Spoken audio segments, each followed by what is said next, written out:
seluruh Bapak Ibu Guru SD Negeri 3 Tambul Terus.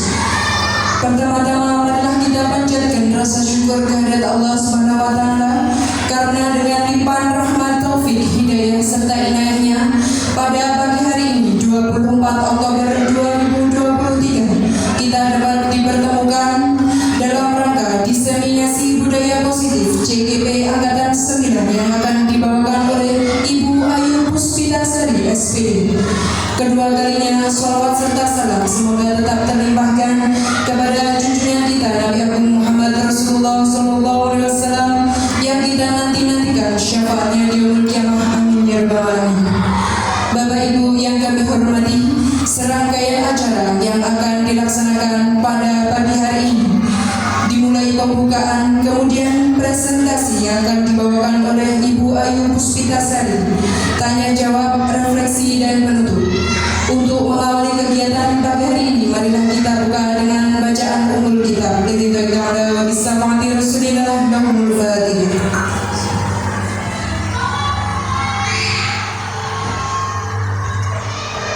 Memasuki acara selanjutnya, presentasi dalam rangka diseminasi budaya positif CGP Angkatan 9 yang akan dibawakan oleh Ibu Ayu Puspitasari SPD. Kepada Ibu Ayu Puspitasari SPD disilakan.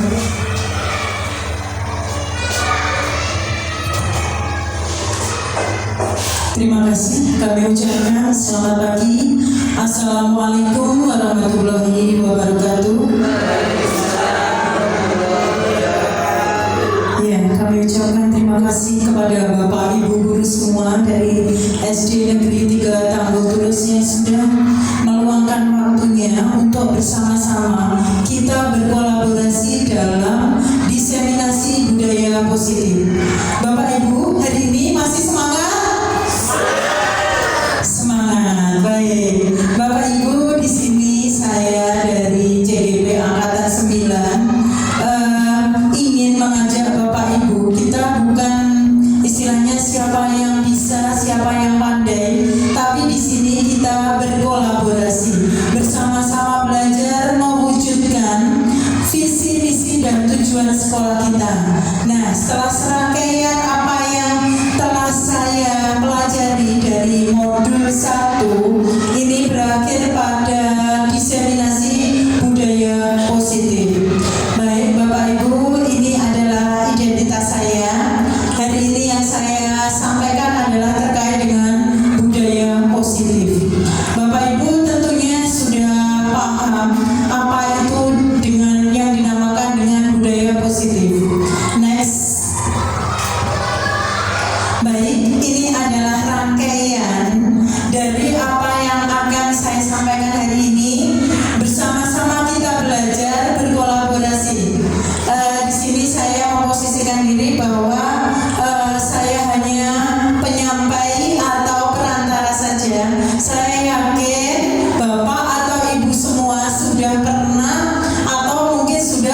Jadi di sini dicontohkan anak-anak berbaris, ya, anak-anak berbaris. Kemudian sebelum berbaris, anak-anak sudah mendengar bel, ya Bu ya, mendengar bel berbaris secara spontan, tidak usah dikomando, anak-anak langsung lari.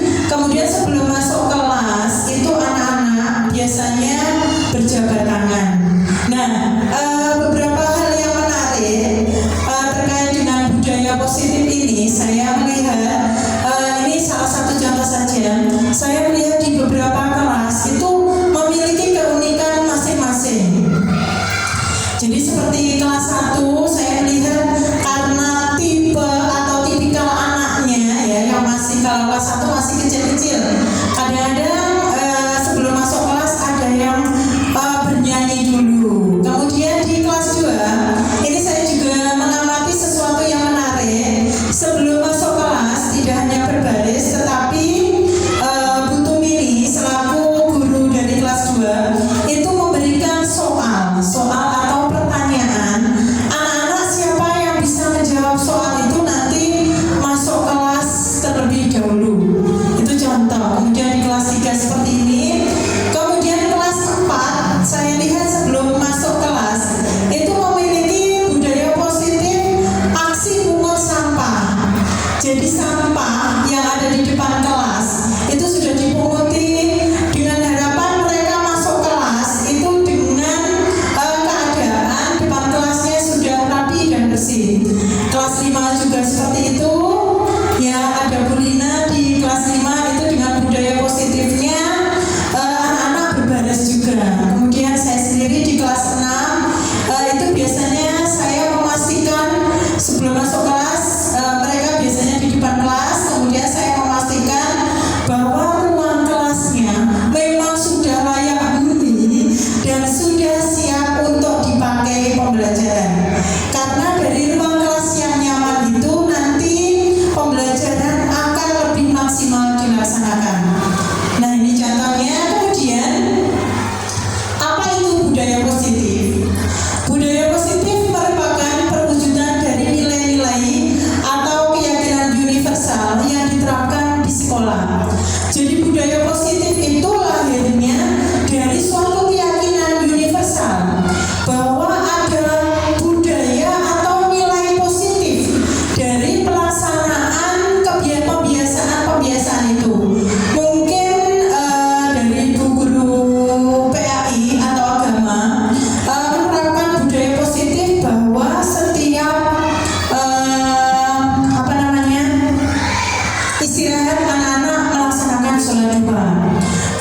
Kira-kira perwujudan atau nilai universal yang bisa diambil dari penerapan sholat duha mungkin bisa di semacam apa ya? Apa Bu bisa disampaikan? Minta tolong mikrofon Pak Danang ke Bu Puji. Iya, dari nilai-nilai positif apa yang ingin diambil dari penerapan sholat duha? Monggo Ya, berbagi. terima kasih Bu Ayu Puspitasari untuk anak-anak di SDN 3 Tambul Turus. Berdasarkan hasil kolaborasi dengan Bapak Ibu guru semuanya, Bapak Ibu guru wali kelas SDN 3 Tambul Turus, alhamdulillah untuk SDN 3 Tambul Turus budaya positif yang dilakukan salah satunya adalah sholat duha setiap hari. Jadi alhamdulillah anak-anak itu istiqomah Bu. Karena apa? Sholat duha itu memang sholat sunnah, tapi ketika anak-anak sudah melakukan kegiatan sunnah, apalagi sunnah aja udah dikerjain, insya Allah nanti yang wajibnya juga pasti akan dilaksanakan di rumah. Jadi pembiasaan-pembiasaan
kebutuhan dasar manusia pada dasarnya itu ada 5, sama seperti balonku ada 5. Nah, ini kebutuhan dasar manusia.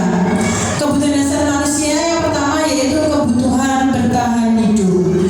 Bapak Ibu, tentunya untuk bertahan hidup, hal pokok yang sering kita jumpai atau kita pikirkan, apa itu kira-kira? Bertahan hidup itu dengan apa? Bekerja. Bekerja untuk apa, Ibu? Mencari makan. Betul. Mendapatkan penghasilan. Dari penghasilan itu nanti digunakan untuk memenuhi kebutuhan sehari-hari. Betul. Nah, itu adalah kebutuhan bertahan hidup. Kita butuh makan, butuh minum. Itu adalah suatu pertahanan agar kita tetap hidup. Kemudian ada kebutuhan cinta dan kasih sayang. Bapak Ibu, kebutuhan cinta dan kasih sayang ini kalau dengan siswa itu erat kaitannya dengan kita membersamai mereka dalam sehari-hari kita di sekolah. Jadi anak-anak itu tidak hanya mengharapkan diberikan pelajaran saja, tetapi anak-anak itu membutuhkan yang namanya cinta dan kasih sayang dari kita sebagai guru. Dengan sentuhan di pundak saja, seorang anak itu memiliki rasa diperhatikan oleh guru. Ya. Kemudian ada kebutuhan penguasaan. Kebutuhan penguasaan ini erat kaitannya bahwa setiap manusia itu punya keinginan itu lebih dari yang lain. Itu kebutuhan penguasaan. Tetapi di sini selain kita memiliki hak seperti itu, kita menyebutnya hak ya, ada hak-hak orang lain yang harus kita hormati. Kemudian ada kebutuhan kebebasan. Di sini saya mencontohkan kita tentunya pernah menemukan anak yang apabila di kelas itu sepertinya memiliki perilaku yang berbeda dengan temannya. Ada anak yang sering keluar kelas dengan alasan mungkin ke kamar mandi, pipis, betul ya, pipis Bu, bilangnya begitu.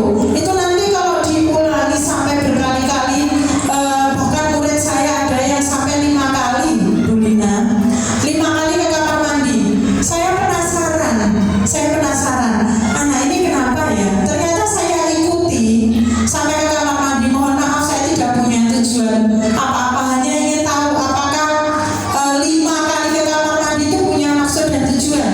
Setelah saya ikuti, anak itu hanya cuci tangan, kadang hanya membasahi matanya. Kemudian saya tanya, sampai ngantuk? Enggak Bu. Kenapa kok kamar mandi? Pengen ngesis Bu. Kalau dia menyebutnya pengen ngesis.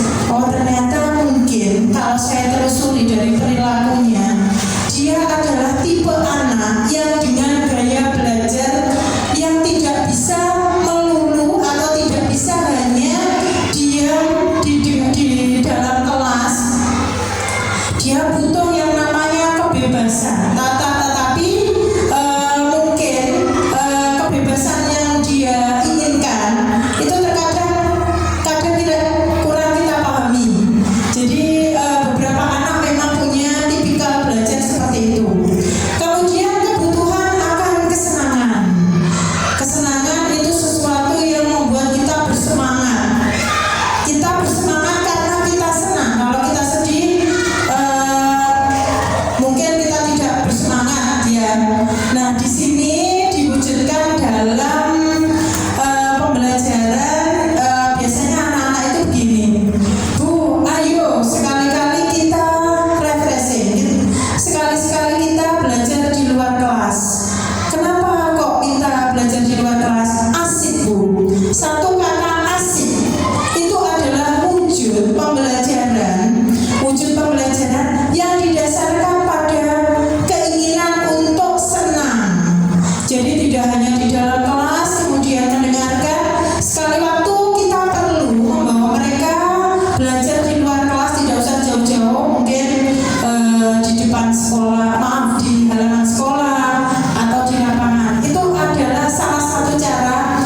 Kemudian yang kedua, menerapkan disiplin positif. Yang ketiga, motivasi manusia melakukan sesuatu. Kita harus memahami dulu apa yang anak-anak kita inginkan. Kemarin kita sudah melaksanakan asesmen awal pembelajaran. Sebelum masuk di hari pertama, kedua, awal tahun ajaran baru. Itu adalah salah satu cara mengidentifikasi kebutuhan dasar siswa kita. Bagaimana gaya belajar siswa kita, apakah dia tipe pendengar, apakah dia tipe auditori, apakah dia tipe siswa yang memerlukan kebebasan dalam pembelajaran. Itu kita sudah mengidentifikasi. Hasil identifikasi itu nantinya akan kita wujudkan di penerapan disiplin positif. Kemudian yang ketiga, motivasi manusia melakukan sesuatu. Jadi setelah kita mengidentifikasi, kemudian menerapkan, oh ternyata seseorang atau di sini siswa itu memiliki motivasi ketika melakukan sesuatu hal. Baik, next. Yang pertama ini, menghindari ketidaknyamanan atau hukuman. Ini biasanya lumrah sekali dilakukan, atau ini adalah sesuatu yang istilahnya mujarab, atau sesuatu yang biasanya terjadi di sekitar kita. Jadi anak-anak kalau hari Senin harus berpakaian lengkap, merah putih, kemudian dilengkapi dengan atribut lengkap. Alasannya apa? Pasti yang pertama ditanya, nanti kalau tidak lengkap upacara dihukum, Bu. Nah, ini contohnya, yaitu menghindari ketidaknyamanan atau hukuman.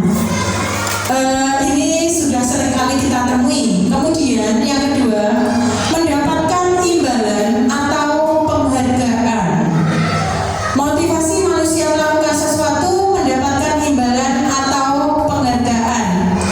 Ini kita jumpai ketika anak-anak kita ajak berkompetisi atau berlomba. Anak-anak biasanya akan semaksimal mungkin mengeluarkan seluruh daya upaya pikiran mereka agar mendapatkan yang namanya penghargaan atau hadiah. Ini contohnya. Kemudian yang ketiga, menjadi orang yang mereka inginkan sesuai dengan nilai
Yes, yang kira-kira ideal. Yang ideal menurut saya yang ketiga tadi.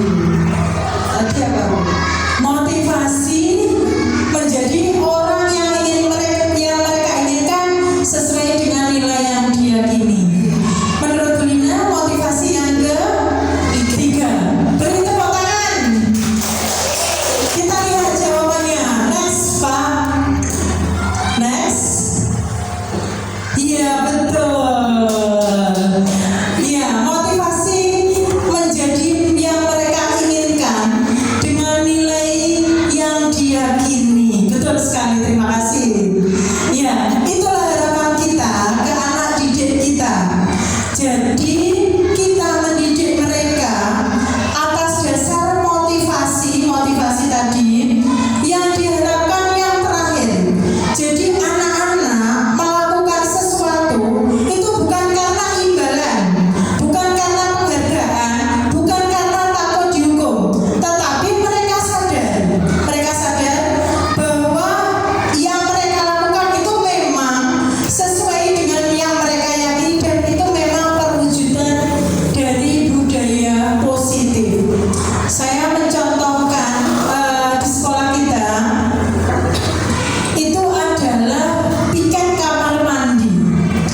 Itu sesuatu yang menurut saya kecil tapi luar biasa. Karena apa? Saya nggak tahu ya, kenapa kok piket kamar mandi itu menjadi sesuatu yang sangat mereka harapkan. Betul tidak, Bapak Ibu? Betul. Kadang kita di kantor saja, di kantor kemudian mungkin ada rapat seperti kemarin gitu.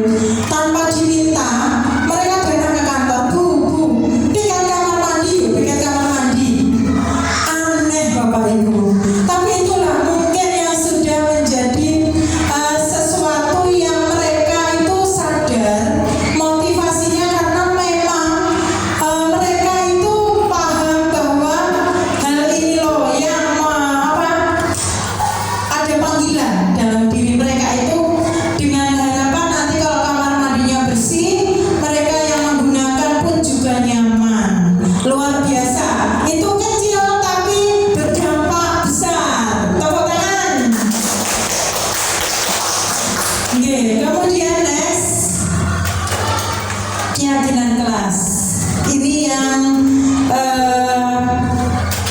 merupakan salah satu perwujudan dari Merdeka Belajar. Mungkin beberapa kelas sudah menerapkan, mungkin juga nanti bisa jadi inspirasi ya Bapak Ibu, bahwa di sekolah kita itu ada yang namanya tata tertib.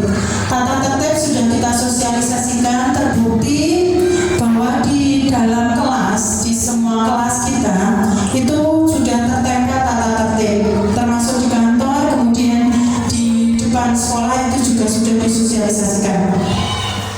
Tetapi kita terkadang sedikit merefleksi bahwa tata tertib itu yang membuat adalah kepala sekolah bersama dengan guru. Itu tidak merefleksikan apa yang anak-anak inginkan. Jadi kita membuat tata tertib, kemudian kita sosialisasikan, anak diharapkan seperti ini.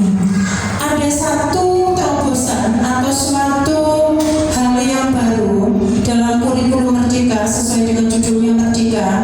Jadi ini namanya adalah keyakinan kelas. Kalau di kelas saya menamakan kesepakatan kelas. Monggo nanti mungkin bisa jadi inspirasi. Begini, mungkin Bapak Ibu menjumpai atau tidak ketika anak-anak kita ada yang tidak mengerjakan PR. Apakah Bapak Ibu menemukan bahwa poin tidak mengerjakan PR itu masuk dalam tata tertib sekolah? Ada nomor yang menyebutkan PR? Tidak ada. Padahal saya, jenengan semua dan siswa kita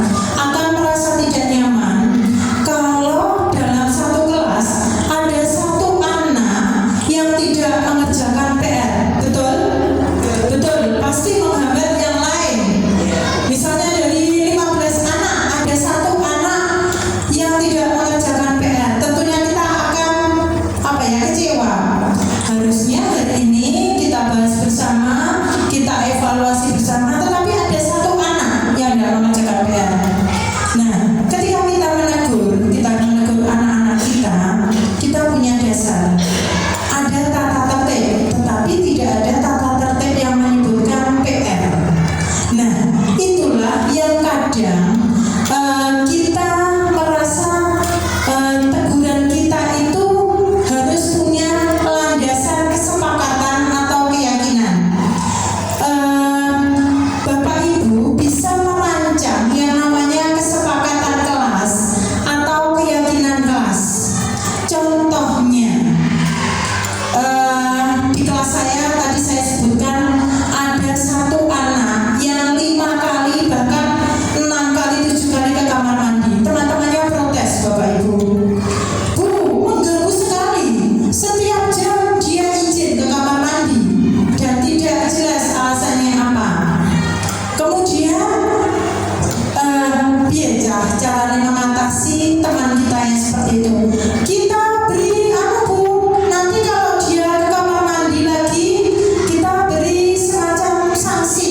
kontrol guru.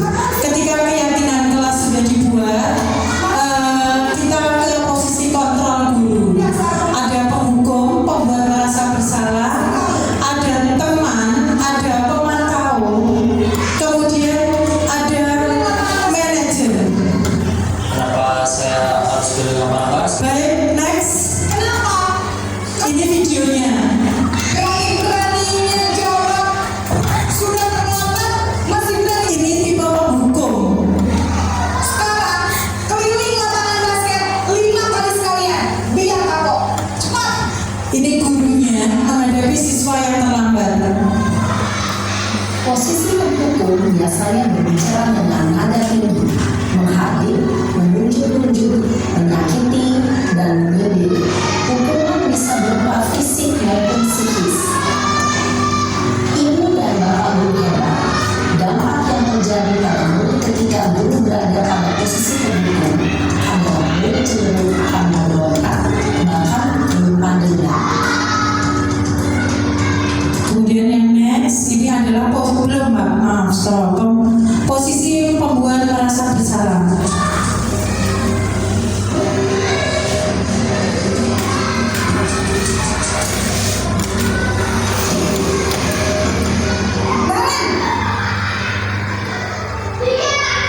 Naren, siswa yang terlambat. Ibu, Naren.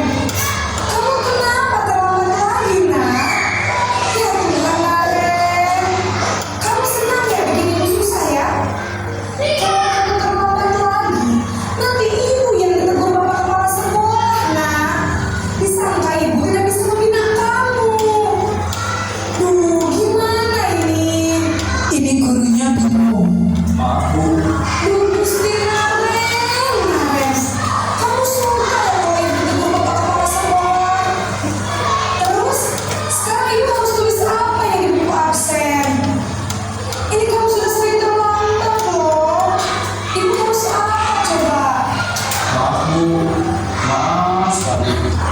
Anaknya merasa bersalah. Ini yang diharapkan gurunya. Ya, ibu tidak akan kuat lagi kalau kamu begini terus. Ibunya nggak kuat lagi. Tapi kalau ibumu masih kuat, ya.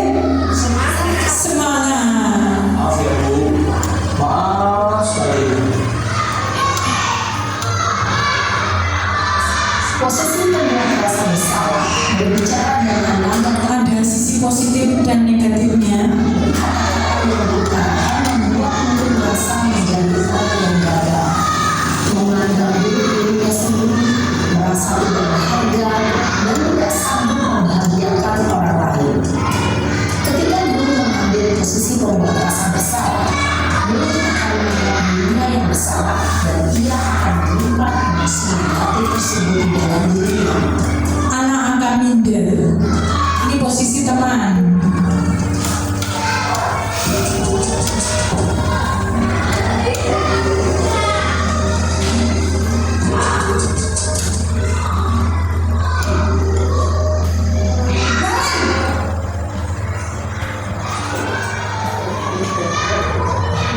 Ayo, Wah, sudah jam berapa ini, nak? Lucu sekali ibu gurunya.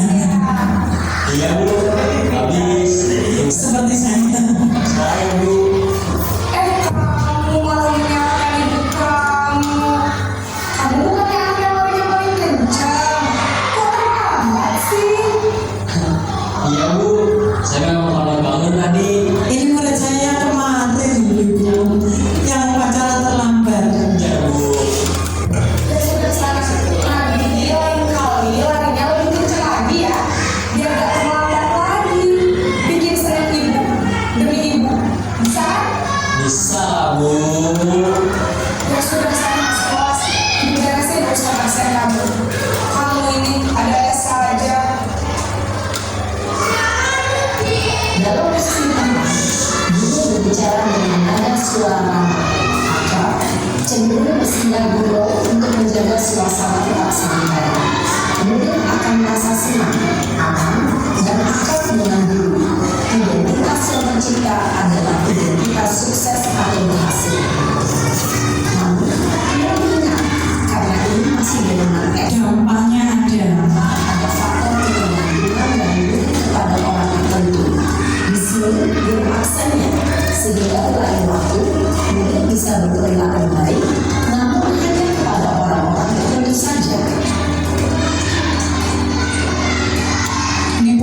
pemantau, masih ada 2 lagi.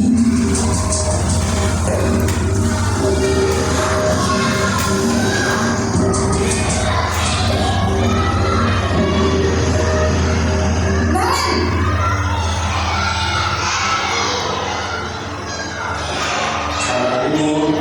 Kemarin, apa peraturan sekolah kita tentang jam berapa kita harus masuk sekolahnya?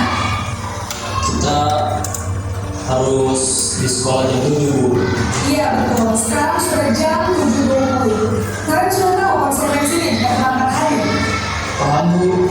Saya harus tinggal kelas pas jam istirahat selama 20 menit. Iya benar, konsekuensinya demikian. Jadi nanti jam 9.30 pas istirahat, kamu harus tinggal di kelas. Memberikan tugas tambahan sebagai hukuman. Ini adalah pemantau. Kita mengawasi. Posisi pemantau mengandalkan penghitungan atau data untuk mengontrol guru akan murid berdasarkan peraturan dan konsekuensi. Seorang pemantau menunjukkan bahasa tubuh dan ekspresi wajah yang lengkap dan ciri formal. Posisi yang terakhir, manajer.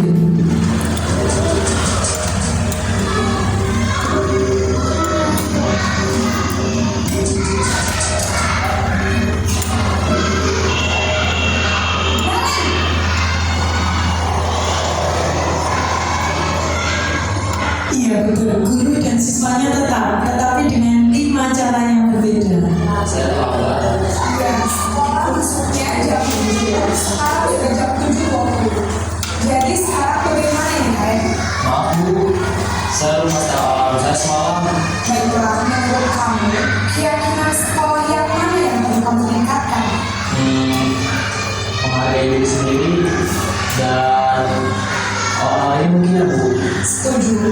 Jadi, apakah kalian meyakini prinsip saling menghormati tersebut? Iya, Bu. Saya meyakininya. Apakah kalian bersedia memperbaiki masalah keterlambatan ini? Bersedia, Bu. Bagaimana kamu akan memperbaiki masalah keterlambatan ini? Saya akan coba untuk tidak lupa menyetel alarm saya, Bu. Baik, kalau kalian tidak mendengar alarm di rumah, ada orang yang tidak bisa mengingatkan tidak? Ada, Bu. Masa ya? KMA. Ada lagi selain KM? Selain KMA, ada ibu saya. Baik, jadi yang mengingatkan kalian adalah KM dan ibu kalian. Kira-kira akan mulai start alarm kapan kemarin? Setelah pulang sekolah, akan segera saya lakukan. Baik, jadi kalian akan setel alarm untuk bangun besok pagi dan akan diingatkan oleh kakak dan ibu dan lain ya. Ada lagi yang mungkin perlu dilakukan kalian agar tidak terlambat bangun lagi? Bersama-sama mencari solusi. Terima kasih untuk bersama kamu. Sekarang kamu akan kembali ke kelas ini belajar. Dan Bu, terima kasih. Posisi manajer adalah posisi kontrol yang disarankan untuk membimbing murid yang memiliki sikap disiplin yang positif, yaitu murid yang mandiri, bertanggung jawab, dan dapat memecahkan masalah. Tujuan dari posisi ini adalah agar murid dapat berefleksi atas tindakannya. Guru akan membantu memberikan pertanyaan bermakna, sehingga membuat murid dapat belajar dari kesalahannya dan mencari sebuah solusi untuk menyelesaikannya. Ibu dan bapak guru yang baik, saya mengamati adegan kelima posisi kontrol badan. Kira-kira posisi mana yang paling ideal?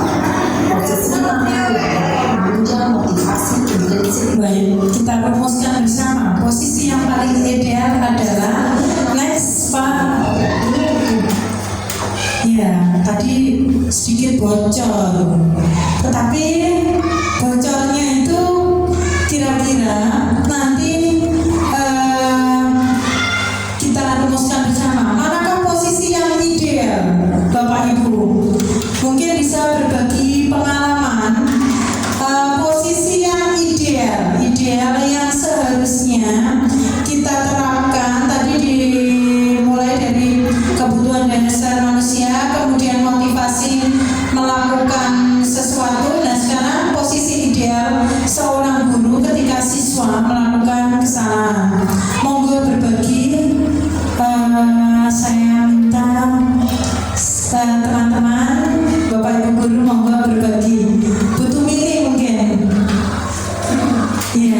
tolong monggo Bu.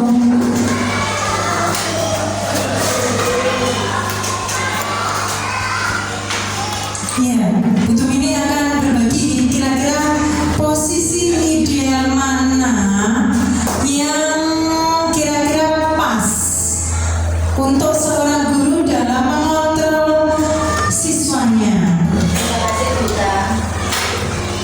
Berhenti Pak. Iya, pakai yang ini saja nggak apa-apa.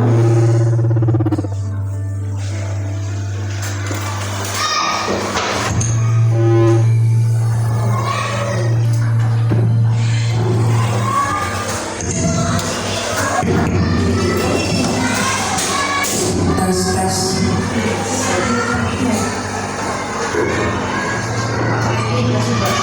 Ya, terima kasih.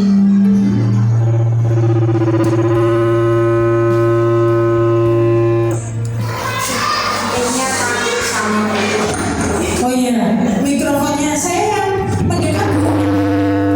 Oh ternyata ketika saya mendekat pun saya Bu mendekat. Monggo Bu. Ya, kalau saya seperti yang terakhir tadi Bunda, Iya, alasannya. antara guru dan siswa. Oh saya mendekat saja, ada apa-apa. Ini kesalahan teknis sedikit.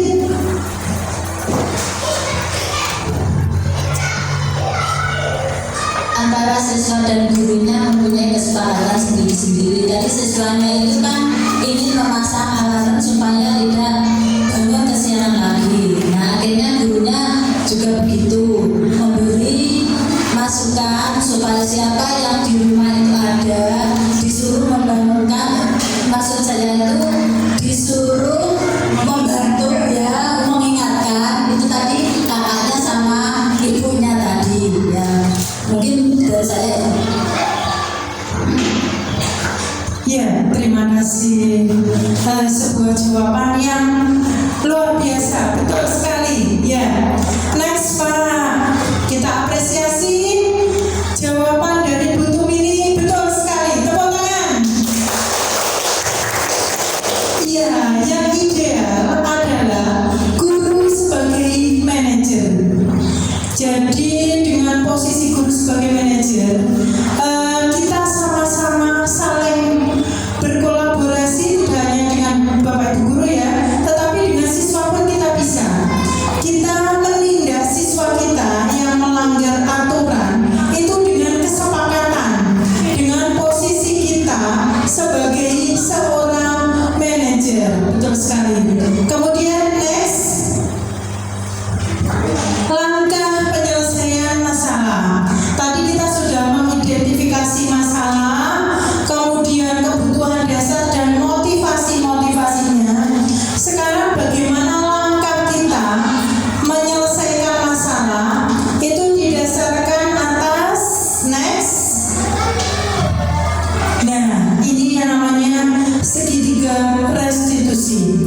Bapak Ibu sebenarnya ini sudah sering kali kita terapkan, tetapi kita mungkin lupa atau belum sadar bahwa kita melaksanakan segitiga restitusi.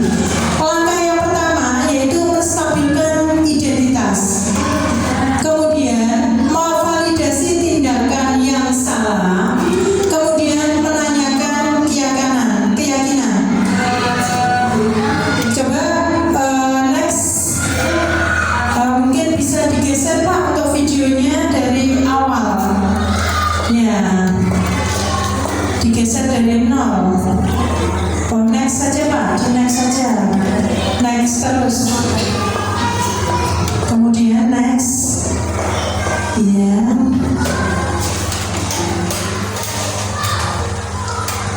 Next.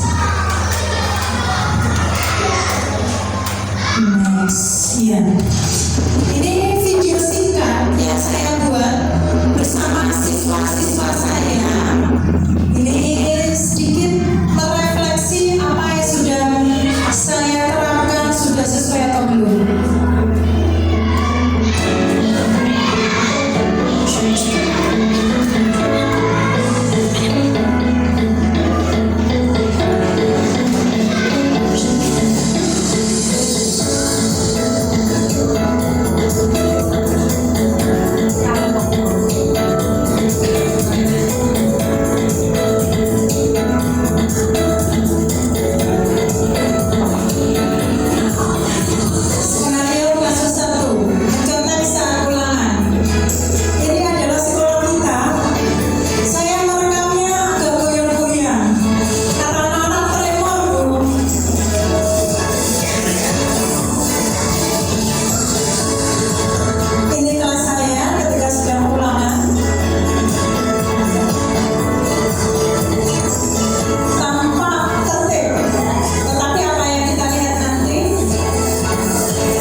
Ini adalah penyelesaiannya.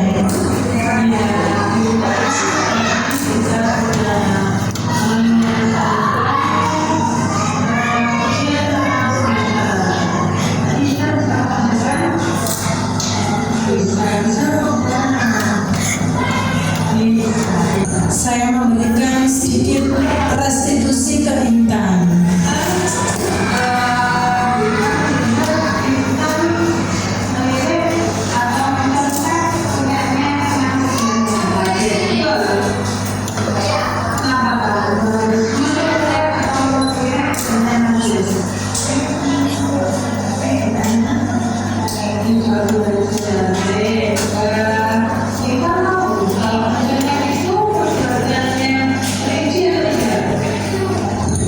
Iya. Kita satu kasus Pak ya, nanti di next.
Intan ini suka main HP.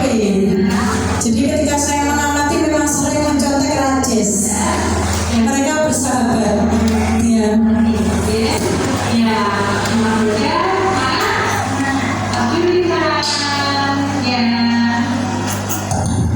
Iya, ini kasus pertama. Kemudian kasus kedua, menyelesaikan permasalahan anak yang suka makan di dalam kelas. Ini memang sering terjadi. Kadang terlihat oleh saya, kalau terlihat oleh saya mengingatkan kesepakatan kelas kita. Diingat apa? Kalau ini yang tidak terlihat, tetapi saya berhasil merekam. Ini namanya Arum, dia memang suka makan. Ini hasil restitusi saya dengan Arum, kurang lebihnya hampir sama dengan Intan. Di next mawar Pak, kasusnya hampir sama restitusinya. Baik, terima kasih.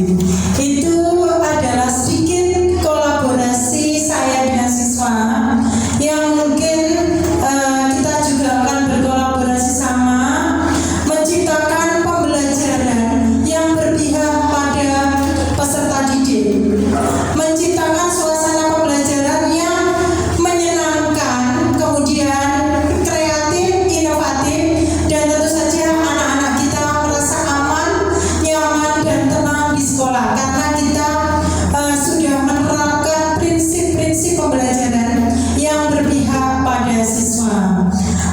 Untuk sesi berikutnya, sesi tanya jawab, saya membatasi, mohon maaf saya tidak membatasi, tetapi karena keterbatasan waktu mungkin 2 pertanyaan. Nggih, monggo. Ibu Kepala Sekolah, monggo. Ya, sebelumnya lagi saya hanya mengucapkan terima kasih ke Bu Rita. Semoga ini bisa berjalan untuk semuanya, Bapak Ibu Guru. Lanjut kita itu aja mengenai budaya apa tadi? Budaya positif Ibu. Oke, terima kasih apresiasi dari Ibu Kepala Sekolah. Monggo dari Ibu Guru yang lain. Oh ya, ke Bu Titi Rinawati. Kemudian ada lagi kami tampung 2 pertanyaan. Bu Sugrini. Baik, terima kasih. Yang pertama dari Bu Titi Rinawati. Monggo. Terima kasih atas waktu yang diberikan Bu Rita. Pertanyaan saya, bagaimana cara menjadi manajer yang baik dalam posisi kontrol seorang guru? Terima kasih. Baik, saya tampung posisi kontrol yang baik atau yang ideal seorang guru ketika dia menjadi seorang manajer. Saya jawab dulu, ya Bu Sugrini ya. Baik, Bapak Ibu, seperti yang tadi saya bilang bahwa saya tekankan di sini kita belajar bersama. Saya berdiri di sini bukan karena saya lebih pandai, tapi di sini kita belajar bersama, berkolaborasi. Apabila apa yang saya sampaikan ada kurangnya, mohon maaf. Kita berkolaborasi dan saling mengingatkan. Baik, kalau menurut saya posisi kontrol yang ideal, betul begitu ya Bu? Yang ideal bagaimana seorang guru memposisikan diri dalam posisi kontrol. Yang pertama, tadi sudah ada video ketika kita menegur atau mengingatkan anak yang melanggar aturan. Jadi di sini seorang guru karena dia seorang panutan, maka dia harus memberi contoh. Karena suatu hal itu bisa menjadi sesuatu yang baik itu karena teladan. Yang pertama adalah teladan. Kemudian yang kedua, di sini kita memposisikan diri kita. Meskipun kita adalah guru, kita adalah panutan, kita adalah teladan, bukan berarti kita selalu merasa benar. Dalam arti di sini kita harus mampu menjadi sahabat bagi anak, sebagai orang tua bagi anak yang mau mendengarkan pendapat ataupun keluhan mereka sekecil apapun. Karena dari hal-hal kecil itu yang nantinya akan berdampak besar. Anak-anak itu sama dengan kita. Kalau mereka curhat atau istilahnya mencurahkan isi hati mereka, mereka juga ingin didengar. Kurang lebihnya seperti itu. Jadi mungkin di sini kita bisa menjadi seorang guru yang memberikan teladan, yang mampu mengontrol siswa kita dengan tegas, tetapi kita juga harus bisa memposisikan diri sebagai seorang teman sahabat yang mau mendengarkan keluhan anak didik kita. Demikian, mungkin ada masukan lagi? Kadang-kadang itu begini Bu, kita itu sifatnya manusia. Kadang anak-anak itu sudah ditegur, tetapi kok bagaimana cara emosi kita, mengontrol emosi kita supaya bisa hubungan kita dengan anak itu baik gitu. Oh iya, baik. Terima kasih. Manusiawi sekali Bu. Saya juga pernah mengalami hal seperti itu. Jadi kita pinginnya seperti ini, tetapi apa daya kita adalah manusia yang punya emosi, punya rasa marah. Ketika anak menegur kita, ketika kita menegur anak, tetapi anak tersebut kok seperti ini, akhirnya kita tidak bisa mengontrol diri kita.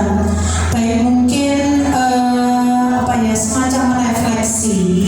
Jadi kita satu sekolah, kita tidak sendiri Bapak Ibu. Kita adalah satu keluarga besar yang berkolaborasi, saling mengingatkan. Bukan berarti siswa kelas 1 siswanya Bu ini saja, tetapi juga siswa kita semua, anak didik kita semua. Mungkin kita berkolaborasi bersama-sama dengan Bapak Ibu guru yang lain memecahkan permasalahan ini. Kemudian tidak lupa bahwa di atas kita itu ada posisi manajerial, yaitu Ibu Kepala Sekolah. Saya rasa kalau kita sudah tidak sanggup memecahkan sendiri, kolaborasi merupakan solusi paling baik. Demikian. Terima kasih. Ya, untuk pertanyaan kedua Bu Sugrini kami persilakan.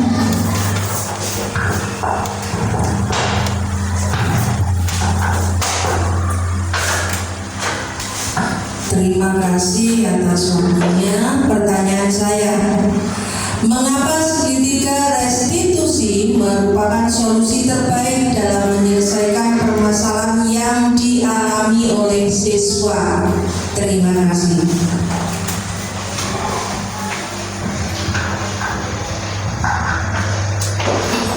Baik, terima kasih. Pertanyaan yang bagus sekali. Bapak Ibu, kita mengenal bahwa pendidikan kita adalah Ki Hajar Dewantara dengan apa namanya semboyan ing Ngarsa Suntolodo ing Madya Mangunkarsa tuturi handayani. Bapak Ibu, salah satu tujuan pendidikan menurut Ki Hajar Dewantara yaitu menuntun bagaimana menuntun anak sesuai dengan kodratnya, yaitu kodrat alam dan kodrat zaman. Dan salah satu prinsip atau unsur di dalamnya yaitu adalah pendidikan atau pembelajaran yang berpihak pada murid. Kenapa segitiga restitusi? Karena di sini kita ingin menekankan tadi ya seperti saya bilang bahwa guru meskipun dia seorang teladan sebagai orang tua bagi murid, bukan berarti dia tidak mendengarkan isi hati atau suara dari siswa. Nah, segitiga restitusi merupakan upaya penyelesaian masalah yang tidak hanya didominasi oleh guru. Kita sadarkan anak kita, tadi Mas tampilkan identitas, kita sadarkan anak didik kita tentang perilaku yang diperbuat mereka itu salah atau betul. Kemudian ketika mereka yakin atau mereka mengatakan iya Bu, itu sesuatu yang salah. Nah, dari situ nanti kita baru memberikan anak kira-kira solusi yang tepat bagi kamu agar kamu tidak melakukan kesalahan lagi itu apa. Nah, itu salah satu apa ya istilahnya poin yang menarik kenapa kita menyelesaikan masalah dengan anak dengan segitiga restitusi.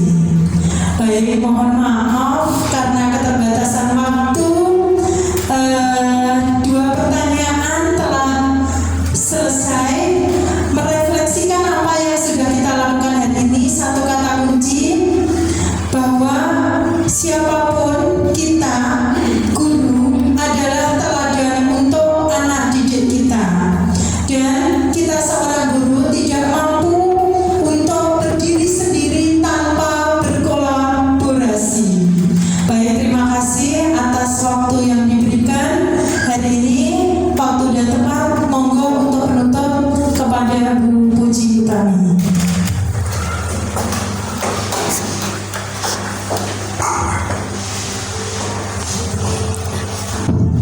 Terima kasih disampaikan kepada Ibu Ayang 9 SDN 3 Tanggul Turus. Beri tepuk tangan yang mulia Bapak Ibu. Alhamdulillah. Jadi untuk presentasi mengenai diseminasi budaya positif hari ini berjalan dengan baik. Saya akhiri. Terima kasih Bu Ayu Puspita Sari SPD. Semoga memberikan manfaat bagi kita semuanya. Sekiranya